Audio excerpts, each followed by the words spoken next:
कहते ना आग फोड़ने के लिए ना एक चनाई काफी होता है। बाबा साहब अकेले थे ना, बाबा साहेब अकेले थे ना, भारत का संविधान लिखकर और उसी संविधान की वजह से आज ये जो कथावाचक जिनकी बात करो ना, ये कथाएं उनकी आज महिलाएं आज पुरुषों के साथ में कंधे से कंधा मिलाकर खड़ी है ना, अपनी अभिव्यक्ति की आजादी का यहाँ इस्तेमाल कर रही है। तो ये बाबा साहब की देन है। एक अकेले काशीराम पैदा हुए थे जिन्होंने उत्तर प्रदेश में चार बार परचम लहराया, जिन्होंने बता दिया कि बहुजन समाज का दबा कुचला व्यक्ति एक आलू बेचने वाला, सब्जी बेचने वाला, नाली साफ करने वाला भी इस देश की सत्ता पर बैठ सकता है। शोषण होता है जब उनका कार्यालय धुलवाया जाता है मुख्यमंत्री, तब उन्हें पता चलता है मैं हिंदू नहीं हूँ, मैं शूद्र हूँ, तब वो कहते मैं हिंदू नहीं हूँ। विधानसभा में वो कई बार रामचरितमानस उठा लेते हैं तो वो कहते हैं कि नहीं हम शूद्र नहीं है। लेकिन वही अखिलेश जब जिनके उनके पिताजी एक्सपायर हुए तो क्या कर रहे थे, वही पंडे पुजारियों को बुलाकर कर्मकांड कर रहे थे, हवन कर रहे थे। आज मैं नाम के पीछे बोध लगा लूं और मैं गालियां दूं तो क्या मैं बोध हूं? मैं दारू पीऊं दब के क्या मैं बोध हूं? क्या मैं दूसरी बहन बेटियों को बुरी नजर से ताकूं क्या मैं बोध हूं? दूसरे लोगों को मैं गंदी गंदी गालियां दूं क्या मैं बोध हूं? बताइए, बोध का मतलब है आपकी जो स्थिति है और खासकर मन की, क्योंकि आज से 2500 वर्ष पूर्व महाकाणिक तथागत बुद्ध ने साफ साफ कहा दंपत की पहली गाथा में, मनो पुबंगमा धम्मा मनो सेठा मनोमया मनसा चैपद उठे न भास्ती वा करोती वा ततो नंग दुख मनवैती चक्कंग वह जनता है जो आम बोध उपासक उपासिका है, उनको समझना पड़ेगा, उनको एक निष्कर्ष पर पहुंचना पड़ेगा, उनको पहचान करनी पड़ेगी कि असली बोध कौन है, असली बोध भिक्खु कौन है और किसके मार्गदर्शन में आगे बढ़कर काम करे। अन्यथा तो भीड़ का हिस्सा बने, रोज आंदोलन करे, कोई फायदा नहीं लौटे। ये भी सोचना पड़ेगा क्योंकि बिना संस्कृति बिना विरासत के हम किसी भी आंदोलन को सफल नहीं कर पाएंगे। और मैं धन्यवाद देती हूँ एडवोकेट जयप्रीम प्रकाश जी का, जिस तरह से वो धम्पत संघ को लेकर काम कर रहे हैं, लोगों को कैडराइज कर रहे हैं और सिखा रहे हैं कि वास्तव में धम्म क्या है। क्योंकि आज यहाँ पर जितने लोग हैं ना, मैं कहती हूँ एक बार आप सर्वे कर लीजिए कि बौद्ध धम्म क्या है, किसको मतलब नमन त्रिशरण पंच सिलाता है, भगवान बुद्ध के सिद्धांत क्या, पूछे एक सर्वे कीजिए, आपको खुद दूध का दूध पानी का पानी हो जाएगा। खाली झंडा उठाने से या धम धम चिल्लाने से या बड़े बड़े आयोजन करने से मैं कहती हूँ भारत बोध में नहीं हो पाएगा। विदेशी लोग कितने मंदिरों में घूमने आते हैं, कितने गुरुद्वारों में घूमने आते हैं, कितने गिरजाघरों में घूमने आते हैं, कितने चर्च में घूम के आते हैं, नहीं आते। लेकिन भगवान बुद्ध के जितने स्थल है, चाहे मैं नेपाल लुम्बिनी की बात करूँ, कुशीनगर की बात करूँ, बोधगया की बात करूँ या सारनाथ की बात करूँ, आप देखिए हजारों की संख्या में बल्कि लाखों की संख्या में लोग यहाँ पर आते हैं और जो रेवेन्यू है बहुत भारी संख्या में यहाँ पर रेवेन्यू आता है। और जो बोध गया में तो जितना भी काम किया है वो सारा विदेशियों ने किया। भारत सरकार का क्या रोल है? बोध भिक्खु का काम क्या है? राग द्वेष मोह लोभ द्वेष तृष्णा इन सबसे ऊपर उठकर उसका उद्देश्य है मानव कल्याण के लिए काम करे और निब्बान को प्राप्त करे। लेकिन आज के तमाम बौद्ध भिक्खु मुझे नहीं लगता कि वो निब्बान की तरफ बढ़ रहे हैं, मानव कल्याण के लिए काम कर रहे हैं। आप देखिए ना, इतने दिन से आंदोलन चल रहा है, कितना जमावड़ा होना चाहिए था। अगर भारत देश में आज बौद्ध भिक्खु की बात करूं और हम ये भी सवाल करें, एक बार खुद से भी करें या उन तमाम संगठनों से करें जो आंदोलन कर रहे हैं, क्या अगर चलो हम मान लेते एक बार को बौद्धों के हाथ में आ गया, उन्होंने उन पर कब्जा दे दिया, कौन से बौद्ध होंगे? वो वही बौद्ध होंगे जो आज आरएसएस की पनाह में पल रहे हैं, जो आरएसएस ने नकली तमाम बौद्ध भिक्खु हजारों की संख्या में रोडों पर बौद्ध भिक्खु है, उनको जिस दिशा में काम करना चाहिए तो उन्हें बौद्धों की संख्या बढ़ानी चाहिए थी, बौद्धों को बीच में जाना चाहिए था, उन्हें भगवान बुद्ध के सिद्धांत बताने चाहिए थे। लेकिन आज उस दिशा में काम नहीं हो रहा है। कहीं ना कहीं जो हमारे बौद्ध भिक्खु है उनमें भी आज एक मैं की लड़ाई हुई है, संगठन की लड़ाई चल रही है। तो ये हम देख रहे हैं कि पिछले दिनों से धम्पत संघ भी काफी अच्छे तरीके से काम कर रहा है, उनके पास में एक प्लानिंग है, पूरा रोड मैप है और वो लोगों को कर रहे हैं।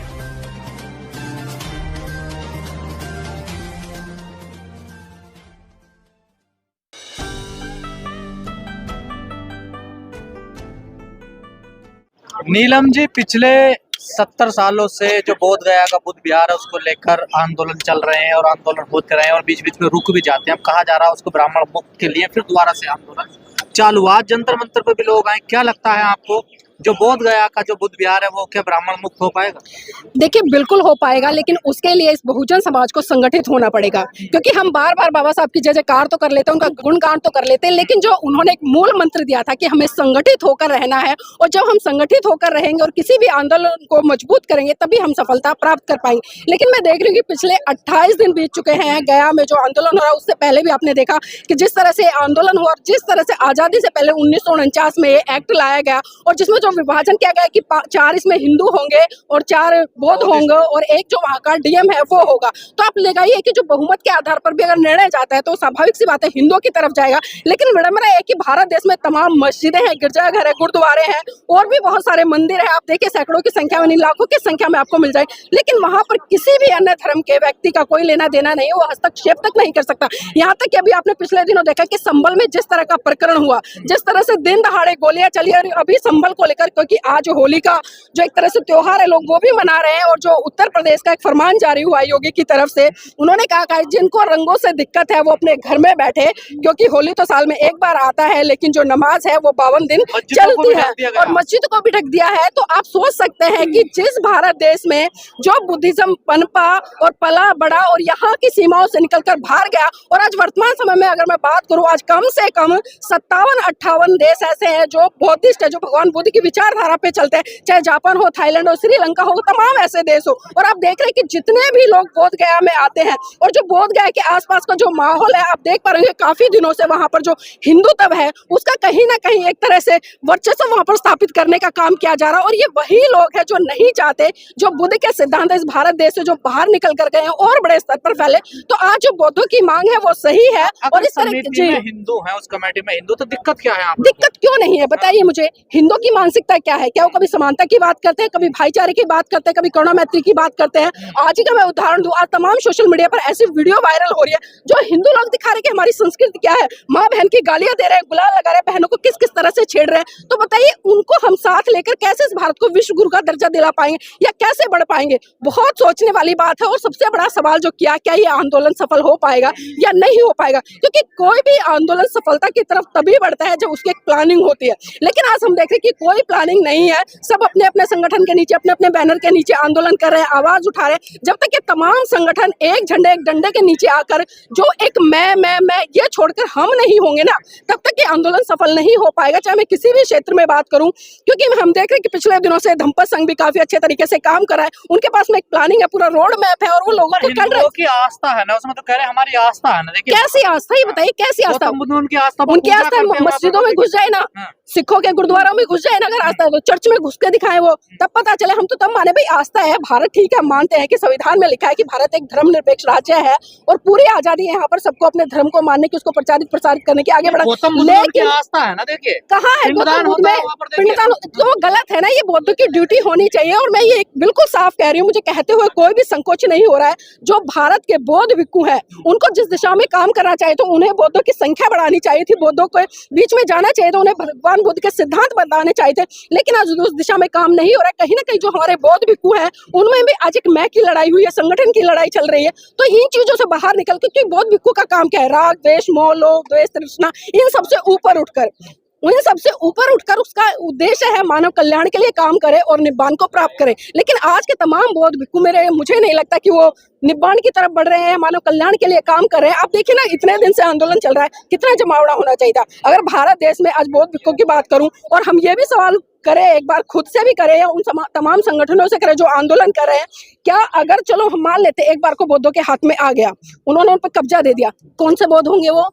वो वही बौद्ध होंगे जो आज आरएसएस की पनाह में पल रहे हैं, जो आरएसएस ने नकली तमाम बौद्ध भिक्खु हजारों की संख्या में रोडों पर उतार रखे हैं। और अभी आपने बोध गया में भी देखा कि जिस तरह से दो बौद्ध भिक्खु चप्पल लेकर आमने सामने आ गए। अब बताइए, यह बौद्ध भिक्खु का आचरण है? एक चप्पल उठा रहा है, एक उसका कान उखाड़ रहा है। ये खुद बोध गया से वीडियो वायरल हुई, तो कौन है वो ये बुद्ध? वो तो नहीं है भगवान बुद्ध को मानने वाले, ये वही है जो बाल रखते हो। और आरएसएस ने जिनका लाल टीका हटाकर कलावे उतार कर इनको गंजा कर दिया, चीवर पहना दिया। लेकिन ये उपासकों को भी समझना पड़ेगा कि जो बौद्ध भिक्खु है उसका काम क्या है और जो क्या नाम है धर्म के नियम है वो क्या है। देखिए 1949 का कानून बना है, बीटी एक्ट बना हुआ है। देखिए भारत का संविधान लिखा गया और उसमें बाबा साहब ने तमाम प्रावधान दिए, उसी के आधार पर आज भी भारत में जितने भी कानून नियम है वो लागू होते हैं। लेकिन ये बौद्ध जो एक्ट आया था बीटीसी जिसकी आप बात कर रहे हैं 1949, तो इसको रद्द क्यों नहीं किया गया?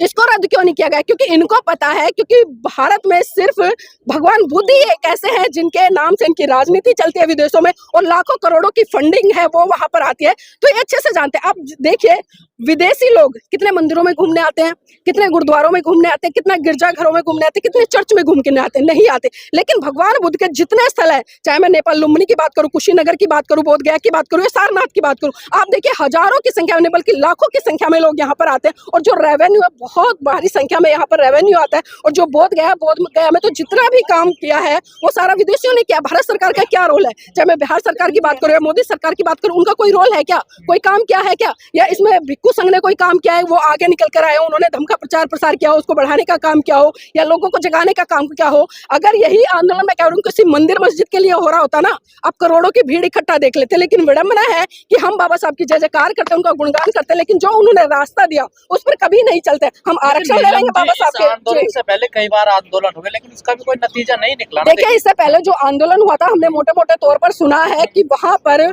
मेरे ख्याल से 90 करोड़ से ऊपर दान आया था, और वो दान कहाँ गया, कैसे गया, किसी को आज तक नहीं पता चला। ना ही उपासकों को पता चला, ना ही बौद्ध भिक्षुओं को पता है, और जो संस्थाएं वहां पर सम्मिलित थी उनको भी नहीं पता चला है। तो करोड़ों की फंडिंग वहां पर आई, और वो फंडिंग कहाँ गई आज तक किसी को नहीं पता है। और फिर से एक दोबारा से रूमर खड़ा किया जा रहा है और खड़ा हो रहा है। जो विरासत है वो मिलनी चाहिए, मैं इससे सहमत हूँ, लेकिन मैं बार बार वही कह रही हूँ कि जब तक आप प्लानिंग करके इकट्ठे होकर सबकी राय मशवरा लेकर सभी संगठनों को इकट्ठा करके, तमाम जो बौद्ध भिक्षु भारत देश में उनको इकट्ठा करके एक साथ अपनी आवाज बुलंद नहीं करोगे ना, तो ये ना तो आप बौद्ध बिहार बचा पाओगे, और एक के बाद एक देख रहे, चाहे आप संगीसा की बात करूं या मैं सारनाथ में जितने भी भगवान बुद्ध के स्थल हैं वहां पर हिंदू धीरे धीरे अपने मंदिर बनाते जा रहे हैं, और वो मंदिर इतना विशाल रूप लेते जा रहे हैं। बौद्ध गया के सामने देखिए ना कितना बड़ा मंदिर बना दिया, पूरा का पूरा भगवाकरण कर दिया है। अब ये बताइए, कोई आप हिंदू के मंदिर के सामने करके दिखाओ ना। मैं कहती हूँ अभी अयोध्या में राम मंदिर बनाया जाइए, आप करके दिखाइए वहां पर। अगर 10 भिक्खु भी चले जाए, 10 बौद्ध लोग भी वहां पर जाकर वंदना करने लगे या कुछ करने लगे, ये आंदोलन बर्बाद चलेगा या फिर जब पहले आंदोलन है ऐसे रह जाएगा? ये देखिए, मैंने बार बार कह रही हूँ, जब तक दिशा नहीं होगी या कोई प्लानिंग नहीं होगी, बिना प्लानिंग के कभी भी कोई आंदोलन सफल नहीं हो सकता। आज बहुजन समाज के तमाम बुद्धिजीवी लोगों की ड्यूटी बनती है, और तमाम बौद्ध भिक्षुओं की ड्यूटी बनती है। आंदोलन हो रहा कहाँ है प्लानिंग? आप देखिए ना, प्लानिंग क्या है? प्लानिंग बिहार के जो लोग हैं, जो बौद्ध भिक्षु हैं, जैसे कि आकाश लामा जी, उन्होंने कुछ करी है। कुछ बौद्ध भिक्षु उनके साथ में जो लोग कल 11-12 बजे तक बैठते बेचारे वो भी चले जाते हैं, लेकिन भारत के तमाम बौद्ध भिक्षु अभी देखना बहुत बड़े बड़े कारवा होंगे, आप उनमें देखना बहुत सारे बौद्ध भिक्षु, लेकिन वो बौद्ध भिक्षु क्यों नहीं है? ये तो बिहार सरकार, देखिए, भारत की राजधानी है, यहाँ से पूरे देश में आवाज बुलंद होती है। अगर यहाँ पर 10 लोग भी बोल रहे हैं तो वो 10 लोगों की आवाज पूरे भारत देश में नहीं बल्कि पूरे विश्व में गूंजमान होती है। तो यहाँ एक जगह है ये प्रोटेस्ट करने के लिए, संवैधानिक अधिकार है। में तो संशोधन बिहार सरकार करेगी ना। देखिए, बिहार करेगी, लेकिन कहीं ना कहीं बिहार सरकार भी किसके अंडर है? आप देख रहे हैं, भाजपा है, पूरी तरह से चारों तरफ गठबंधन छाया हुआ है। कहीं डबल इंजन है, कहीं ट्रिपल इंजन है, अगर निगम में भी है। तो इनकी जो रणनीतियां चलती है, और क्या भाजपा आपको चाहेगी, या नीतीश जो उनकी चमचागिरी कर रहे हैं, या जो कुछ वहां पर उठा रहे हैं सदन में आवाज, क्या लग रहा है आपको इनके आवाज उठाने से? पाखंडवाद के खिलाफ है, लेकिन उसी परिसर में तो पाखंडवाद हो रहा ना। देखिए, तो वो पाखंडवाद करने वाले कौन है? देखिए, हमारे लोग ना तो सत्ता की तरफ बढ़ रहे हैं, ना हमारे लोग बुद्धिज्म की तरफ बढ़ रहे हैं। बाबा साहब की बातों को आज तक भारत के जो बहुजन समाज के लोग हैं उन्होंने समझा नहीं। बहुत सारे लोग ये कहते हैं कि हम सत्ता में आ जाएंगे तो हम सब कुछ बचा लेंगे, लेकिन आप आरएसएस को देखिए, आरएसएस जब से गठन हुआ और आज तक 2014 में पूर्ण बहुमत के साथ में आते हैं, क्योंकि उन्होंने सांस्कृतिक परिवर्तन किया, और सांस्कृतिक परिवर्तन की ही देन थी कि वो 2014 से लेकर 2025 चल रहा है पूर्ण बहुमत के साथ में केंद्र में बैठे। लेकिन बहुजन समाज के लोगों ने कितना सांस्कृतिक परिवर्तन किया, कितने वो अपनी विरासत की तरफ लौटे, कितने अपने धर्म की तरफ लौटे, ये भी सोचना पड़ेगा, क्योंकि बिना संस्कृति बिना विरासत के हम किसी भी आंदोलन को सफल नहीं कर पाएंगे। और मैं धन्यवाद देती हूँ एडवोकेट जयप्रीम प्रकाश जी का, जिस तरह से वो धम्मपद संघ को लेकर काम कर रहे हैं, लोगों को कैडराइज कर रहे हैं और सिखा रहे हैं कि वास्तव में धर्म क्या है। क्योंकि आज यहाँ पर जितने लोग हैं ना, मैं कहती हूँ एक बार आप सर्वे कर लीजिए कि बौद्ध धर्म क्या है, किसको मतलब नमन त्रिशरण पंचशील आता है, भगवान बुद्ध के सिद्धांत क्या, पूछे, एक सर्वे कीजिए, आपको खुद दूध का दूध पानी का पानी हो जाएगा। खाली झंडा उठाने से या धम धम चिल्लाने से या बड़े बड़े आयोजन करने से मैं कहती हूँ भारत बौद्ध में नहीं हो पाएगा। साझी विरासत बताई जाती है ना, कहते हैं विष्णु के अवतार हैं गौतम बुद्ध। तो देखिए, मैं भी आपको कह दूं, आप भी शायद विष्णु के अवतार होंगे, 5वें या चौथे या छठे या 15वें, तो आप मान लोगे? ये तो पता नहीं क्या क्या कहते हैं, एक नई घटना हर दिन घट देते हैं, बहुत सारी चीजें। चलिए मैं मान लेती हूँ विष्णु के अवतार है, तो अयोध्या में इन्होंने क्यों नहीं भगवान बुद्ध की, जितने इनके मंदिर है वहां पर क्यों नहीं भगवान बुद्ध की मूर्ति लगाते हैं? अगर अवतार है तो अवतारों में मूर्ति लगनी चाहिए ना, बताइए, लगनी चाहिए ना, सभी मंदिरों में लगनी चाहिए। भगवान बिहार बनने चाहिए। कितने बिहार है बताइए? भारत सरकार ने कितने बिहार बनवाए, कितनी मूर्तियां यहाँ पर लगवाई है? भाई मैं तो तब मानती जब आप भगवान बुद्ध की सबसे बड़ी मूर्ति भारत देश में लगवाते, क्योंकि अगर हम बुद्ध की बात करें, क्योंकि हमारे मोदी जी जब विदेश में जाते क्या कहते हैं, मैं बुद्ध की धरती भारत से आया हूँ, लेकिन वही बुद्ध की धरती भारत में वो क्या कर रहे हैं, युद्ध कर रहे हैं। तो आप सोचिए ना इन लोगों की मानसिकता क्या है, क्योंकि पता है विदेश से इनको अरबों खरबों की फंडिंग हर महीने आती है, और उसी फंडिंग से पंडे पुजारी ने इनकी तोंद फूली हुई है। जो फंड बहुजन समाज के जो बौद्ध लोग हैं उनकी विचारधारा पे लगना चाहिए, उनकी शिक्षा पर लगना चाहिए, उनके लिए विद्यालय खुलने चाहिए। कितने स्कूल है? आज राष्ट्रपति से सवाल करें, या केंद्र की सरकार से सवाल करो कि भाई बौद्धों के लिए कितने स्कूल बनाए इन्होंने, पूछे कितने बिहार बनाए हैं, कितने मेडिटेशन सेंटर बनाए हैं या कितने अस्पताल बनाए हैं, बता सकते हैं, एक भी आंकड़ा है। लेकिन हिंदू के नाम पर उठाकर देख लो, तमाम आप ये नाम चेंज करें, जो मुस्लिम है उसको हिंदू नाम से कर देते हैं। मतलब एक नामकरण चल रहा है कि हर चीज पे अपना कब्जा कर लो, तो ये भूलना पड़ेगा इनको। बौद्धिस्ट भी तो प्योर नहीं है ना, वो भी दोनों तरफ है ना। देखिए ये चीज तो मैंने पहले ही कही थी, हाँ। मैं आपकी बात से बिल्कुल सहमत हूँ, क्योंकि बहुत सारी चीजें आज से चल रही हैं। देखिए ये काम सबसे ज्यादा जो खराब कर रहे हैं ना, मैं बिल्कुल स्पष्ट कह रही हूँ, जो नकली अम्बेडकरवादी है, जो अपने आप को कह रहे हैं ना कि हम बाबा साहब के अनुयायी हैं, वो अनुयायी नहीं है बल्कि भक्त हैं। क्योंकि बहुत सारे लोग अभी बहस कर रहे थे मुझसे 3-4 दिन पहले से, अरे वो चुटपुइये लोग नहीं निकल कर आए जो तो होली को लेकर बहिष्कार करेंगे, कुछ ये कह रहे हैं, अरे भाई होली मनाओ, अपना त्योहार है, क्या लेना, ऐसे भीमटे टीमटे तो बहुत होते हैं। तो आप खुद सोचिए ना, जब अपने ही बहुजन समाज के लोग जब इस तरह की बातें करेंगे तो क्या वो धर्म को प्रसारित करेंगे या इस धर्म के लिए काम करेंगे, इस विरासत को बचाने के लिए काम करेंगे? तो आज समाज में नकली बौद्धों की कमी नहीं है, नकली अम्बेडकरवादियों की कमी नहीं है। कल वही नकली अम्बेडकरवादी आपको होली खेलते दिखाई दे जाएंगे, दिवाली आएगी दिवाली मनाते दिखाई दे जाएंगे, दारू पीते हैं। उनके आवास पे जाना है, होली मिलन है, उन्होंने देखे प्रोग्राम। हाँ तो उदित राज जी कौन सी नई बात है, नई बात है क्या? नेता लोगों का काम क्या है? देखिए जब बीजेपी में जाते हैं जय श्री राम कर लेते हैं, जब कांग्रेस में जाते हैं भारत माता की जय कर लेते हैं, और जब बीएसपी में आते हैं तब ये कह लेते हैं कि संविधान जय भीम और संविधान जिंदाबाद। तो आप खुद सोचिए कि ये राजनीतिक लोग हैं, इनका कोई धर्म ईमान नहीं है, जहां जाएंगे उसी की चमचागिरी करेंगे, इसके अलावा ये कुछ नहीं करेंगे। लेकिन मैं कहूंगी कि जो देश की जनता है, जो आम बौद्ध उपासक उपासिका है, उनको समझना पड़ेगा, उनको एक निष्कर्ष पर पहुंचना पड़ेगा, उनको पहचान करनी पड़ेगी कि असली बौद्ध कौन है, असली बौद्ध भिक्खु कौन है और किसके मार्गदर्शन में आगे बढ़कर काम करे। अन्यथा तो भीड़ का हिस्सा बने, रोज आंदोलन करे, कोई फायदा नहीं होने वाला। आजकल एक सवाल बड़ा चर्चाओं में है पिछले कई दिनों से कि जो दलित बारात लेकर जा रहे हैं उनकी बारात नहीं चढ़ने दी जा रही है आजकल। देखिए जब तक दलित दलित बना रहेगा, बाबा साहब ने संविधान में एक बार भी दलित शब्द का इस्तेमाल नहीं किया, उन्होंने अनुसूचित जाति अनुसूचित जनजाति का इस्तेमाल किया, और 1956 में उन्होंने हिंदू धर्म को छोड़कर बौद्ध धर्म की शरण में गए, और उन्होंने पूरे भारत देश के लोगों को मैसेज दिया कि यही एक धर्म विश्व में इकलौता है जो आपका कल्याण कर सकता है। तो आप हिंदू धर्म को छोड़कर यहाँ पर जो व्यवस्था आपके ऊपर अत्याचार करती है, शोषण करती है, गुलाम बनाती है, आप उस व्यवस्था को लात क्यों नहीं मारते? लेकिन विडंबना कि आज बहुजन समाज के लोग वही चिपक रहे हैं, गालियां खा रहे हैं, लाठियां खा रहे हैं, बहन बेटी की इज्जत के साथ में खिलवाड़ करवा रहे हैं। भाई शर्म आनी चाहिए ना। क्या तुम घोड़ी चढ़कर क्या बन जाओगे बताइए? अरे चढ़ना है तो हवाई जहाज में चढ़कर जाओ ना, एरोप्लेन लेकर जाओ, तब तो हम माने कि हाँ भैया बाबा साहब के अनुयायी है, उनकी बातें मानते हो। लेकिन नहीं, बहुजन समाज सिर्फ घोड़ी तक, डीजे तक, यहीं तक सीमित हो गया। और एक बात मैं बिल्कुल साफ कहना चाहूंगी, बहुत सारे लोगों को बुरी लगेगी, जो लोग बाबा साहब की जय जयकार तो करते हैं, लेकिन आज जाति के आधार पर इतने गाने भारत देश में बन रहे हैं, डीजे में, शादी में, आप तमाम जगह देखें कि जाति के आधार, द ग्रेट चमार, ये चमार, वो चमार, वो चमार। भाई चमार चमार करके कर क्या लोगे तुम? क्या कर लोगे? क्या बाबा साहब ने आपको चमार पर रहने के लिए कहा या बाबा साहब ने आपको चमार बनने के लिए कहा? बाबा साहब ने जिस व्यवस्था से, बाबा साहब ने जाति तोड़ने की बात की, लेकिन आज बहुजन समाज के लोगों ने इतनी जातियां बना दी, कोई जाटा बनाए, कोई चमार बनाए, कोई कुछ बन रहा है, कोई कुछ बन रहा है। तो जब आप खुद ही संगठित नहीं हो तो हम उन महान पुरुषों के, उन संगठनों को क्या ब्लेम करें या उनको क्या बात कर रही है? दुनिया की सबसे महंगी ब्रांड चमार है। भाई साहब देखिए, ब्रांड बना लीजिए, कुछ भी बना लीजिए। अगर आज मैं सुप्रीम कोर्ट की जज बन जाऊं ना, तो जब तक मैं सीट पर हूं सब मेरे सामने सलाम करेंगे, लेकिन जब मैं वहां से निकलूंगा तो चमारी जा रही है, वो भीमटी जा रही है। बताइए तो फिर क्या ऐसे ब्रांड का करना क्या है? बाबा साहब ने दिया है ना आपको एक मार्ग दिया कि बुद्धिज्म की तरफ जाइए, वहां पर आपकी जातियां खत्म हो जाएंगी, सब कुछ खत्म हो जाएगा और आप एक मनुष्य बनोगे, मनुष्य नहीं बल्कि एक सर्वश्रेष्ठ मनुष्य बनोगे। लेकिन आज जो भारत का बौद्ध समाज है या मैं कहूँ बहुजन समाज है, वो भगवान बुद्ध और बाबा साहब की तरफ नहीं बढ़ रहा है। अपना बड़ा भाई मानते हैं, जिनको बहुजन कहते हैं, वही कर रहे हैं ना इस काम को। तो देखिए, तो ना समझिए ना, मैं बार बार वही कह रही हूँ गजेंद्र जी, सिर्फ खाली यादव समाज आज जहां तक मैं समझ रही हूँ, कुछ जो पढ़े लिखे लोग हैं वो निकल कर आ रहे हैं, वो विचारधारा पर भी काम कर रहे हैं, लेकिन ये उनकी ज्यादा जिम्मेदारी बन जाती है जो समझ गए उस विचारधारा को, क्योंकि इनके समाज से ललित सिंह पेरियार जी आए, जिन्होंने सच्ची रामायण का इतिहास खोल कर रख दिया, और एक नहीं 3 बार मतलब इलाहाबाद हाईकोर्ट और सुप्रीम कोर्ट से वो जीत कर लाए, और उन्होंने धज्जियां उड़ा दी कि कोई राम नहीं है, कोई सीता नहीं है, इनका एक एक चरित्र खोल कर रखा। तो यादव समाज के लोगों को ये समझना चाहिए, लेकिन यादव समाज का लोग बिल्कुल, देखिए आइए भाई आगे आइए, तो मैं वही बात कर रहा हूँ, आप कह रहे हैं, मैंने कहा ना यादव समाज में लोग जाग रहे हैं, तो आज भाई जी हैं, बस जागरूकता की कमी है। जिस दिन यादव समाज ने अपने महान पुरुषों को पढ़ लिया, समझ लिया, वो देखिए इनकी तरह निकलेगा, उनके हाथों में भगवान बुद्ध की तस्वीर होगी, मुंह पर जय भीम होगा, नमो बुद्धाय होगा। तो एक क्रांति, और एक क्रांति धीरे धीरे शुरू हो रही है, लेकिन ये हमको भी समझना पड़ेगा। जब हम समझ गए तो हम घर घर जाएं, घर घर कैडर लगाए, अपने समाज की बहन बेटियों को जगाए, लेकिन विडंबना कि हम मंच लगाते, खुद आते हैं, भाषणबाजी करते हैं और गाल बजाकर यहाँ से चले जाते हैं। तो जब तक हम ये गले की खुजली है ना, इसके मिटाने वाला लालच नहीं छोड़ेंगे ना, हम सफल नहीं हो पाएंगे। और महिलाएं आप देख रही हैं, यहाँ पर काफी महिलाएं हैं, दंपत संघ की बहन बेटियां भी हैं और भी लोग हैं।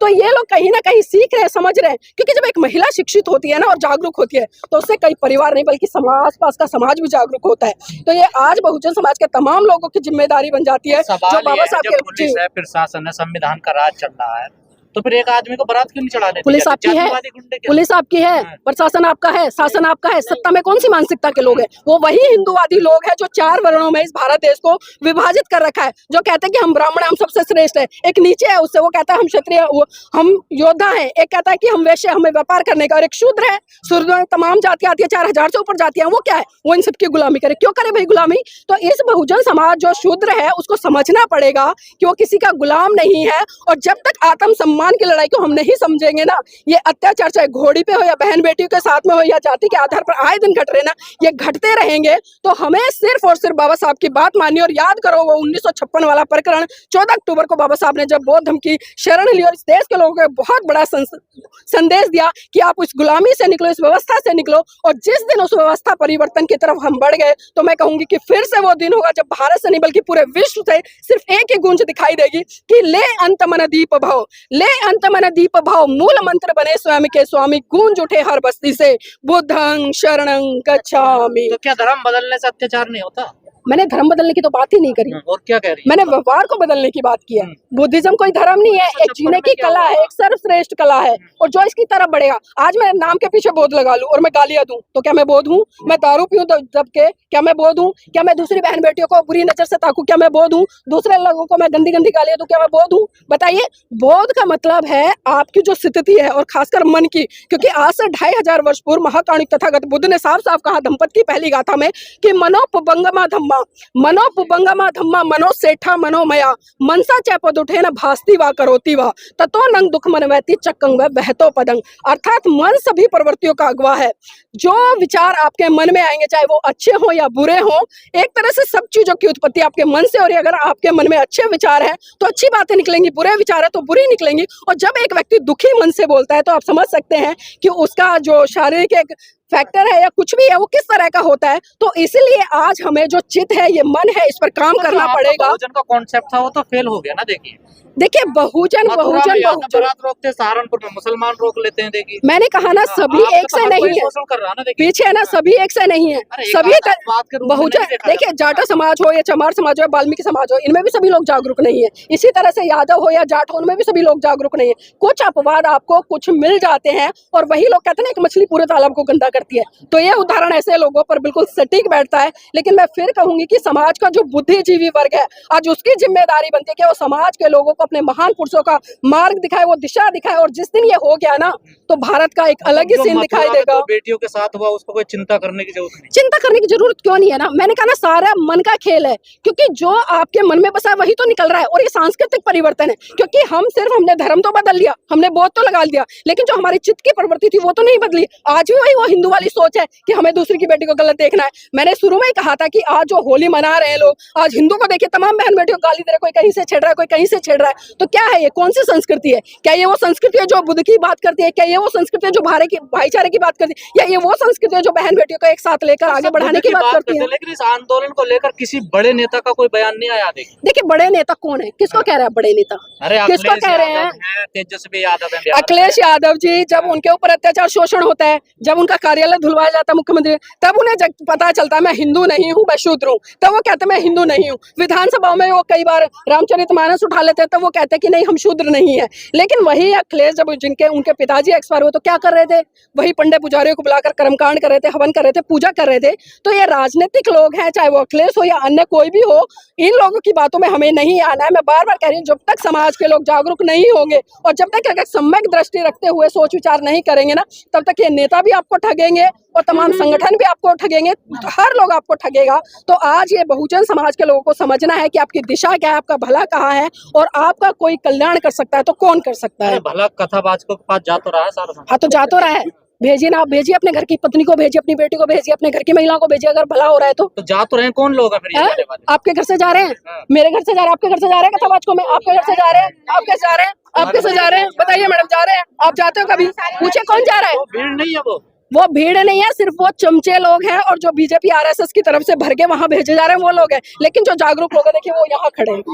अब देखिए ये जागरूक लोग हैं जो यहाँ पर खड़े हैं। 100-200 कहते हैं ना, आग फोड़ने के लिए ना एक चनाई काफी होता है। तो आप इन 100-200 की तुलना मत कीजिए। एक जागरूक व्यक्ति, बाबा साहब अकेले थे ना, बाबा साहेब अकेले थे ना, भारत का संविधान लिखकर उसी संविधान की वजह से आज ये जो कथावाचक जिनकी बात कर रहे हैं ना, ये कथाएं कर रहे हैं, इनकी जो कथाओं में भीड़ इकट्ठी हुई है, उनकी आज महिलाएं आज पुरुषों के साथ में कंधे से कंधा मिलाकर खड़ी है ना, अपनी अभिव्यक्ति की आजादी का यहाँ इस्तेमाल कर रही है। तो ये बाबा साहब की देन है। एक अकेले काशीराम पैदा हुए थे जिन्होंने उत्तर प्रदेश में 4 बार परचम लहराया, जिन्होंने बता दिया कि बहुजन समाज का दबा कुचला व्यक्ति, एक आलू बेचने वाला, सब्जी बेचने वाला, नाली साफ करने वाला भी इस देश की सत्ता पर बैठ सकता है। और वो मजा देखा खड़े हैं इनको कल को देख लेना, आधे कहाँ मिलेंगे, कहाँ मिलोगे भाई, कहाँ मिलोगे? यही मिलेंगे, यही मिलेंगे। जो कल को कहाँ मिलने वाले का प्रश्न आप पूछ रहे हो, तो जो कल मिलने वाले और जो आज यहाँ पर है वो यही मिलेंगे, इसी वेशभूषा में मिलेंगे। कल हो तो हर जगह मिलते। खुद ही बोल दिया आपने, खुद ही साबित कर दिया कि यही मिलते हैं। जी जी जी। देखिए हम जितना बड़े बदलाव की उम्मीद आप लोग करते हैं वो हो रहा, कितना बड़ा नहीं होगा, क्यों नहीं होगा, जब प्रयास किए जा रहे हैं तो होगा, ऐसी बात नहीं है। प्रोग्राम में आप भी वही 10, 20, 100, 50 नहीं ऐसा नहीं है। 10-20 हमारे साथ और भी बहुत सारे 10-20 और हो जाते हैं, उनके साथ और 10-20 हो जाते हैं। एक पूरे देश के एक ही जगह थोड़े इकट्ठे होंगे, हर जगह हर जिले में हो रहे हैं इकट्ठे। ये 10-20 की देन है कि आज यहाँ दिल्ली में पूरे देश से लोग आए हुए हैं। ये 10-20 लोगों की देन है। क्या पहचान, मानव एक समान, धर्म की क्या पहचान, चा चा चा चा चा भीम,